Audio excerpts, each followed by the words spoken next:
ബാബേട്ടാ ഒരു കടുപ്പത്ത് നല്ല ചായ, ഒരു പത്രിയും കൂടി എടുത്തോളി. എന്താ വലിയ കെണിഞ്ഞ പണി കഴിഞ്ഞ് വരാൻ തോന്നുന്നുണ്ടല്ലോ. ഏപ്രിൽ മാസം ആയില്ലേ ബാബേട്ടാ, ഇനി സെപ്റ്റംബർ കഴിയുന്നവരെ കരുതൽ കൂട്ടണം. ശരിയാ, അറിയില്ല. ഇതിന് മുന്നൊക്കെ വന്ന ഏപ്രിൽ സെപ്റ്റംബർ മാസത്തിന് ഇടയിലേയില്ലോ. ആ ഓൻ ഇറങ്ങിയാലേ ആരെങ്കിലുമൊക്കെ കൊണ്ടേ ഓൻ പോവൂ. 7-8 വർഷം മുമ്പ് കോഴിക്കോട് വന്നിട്ട് നമ്മുടെ കൂട്ടത്തിലെ 10-25 പേരല്ലേ ഓൻ കൊണ്ടുപോയത്. എൻ്റെ ഷാജിയ അന്ന് നടക്കാൻ പോകുന്നില്ല.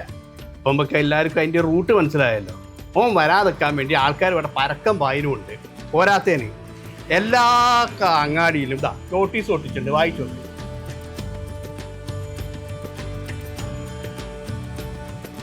എന്താ ഷാജിയെ, ഇത് വായിച്ചിട്ട് ഇനി ഓൻ വരും നമുക്ക് തോന്നുന്നുണ്ടോ?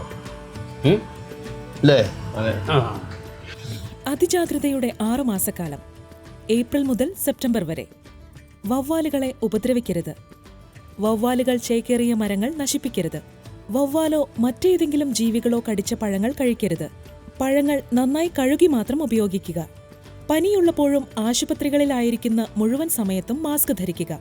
വളർത്തുമൃഗങ്ങളെ പരിപാലിക്കുകയും ശുശ്രൂഷിക്കുകയും ചെയ്തതിനു ശേഷം സോപ്പും വെള്ളവും ഉപയോഗിച്ച് കൈകൾ കഴുകുന്നത് ശീലമാക്കുക. വീട്ടിലാർക്കെങ്കിലും പനിയോടൊപ്പം പരസ്പര ബന്ധമില്ലാതെ സംസാരിക്കുക, ജന്നി, തീവ്രമായ തലവേദന, ശ്വാസം മുട്ടൽ തുടങ്ങിയ ലക്ഷണങ്ങൾ ഉണ്ടെങ്കിൽ വേഗത്തിൽ വൈദ്യസഹായം തേടുകയും ആരോഗ്യ പ്രവർത്തകരെ വിവരമറിയിക്കുകയും ചെയ്യുക.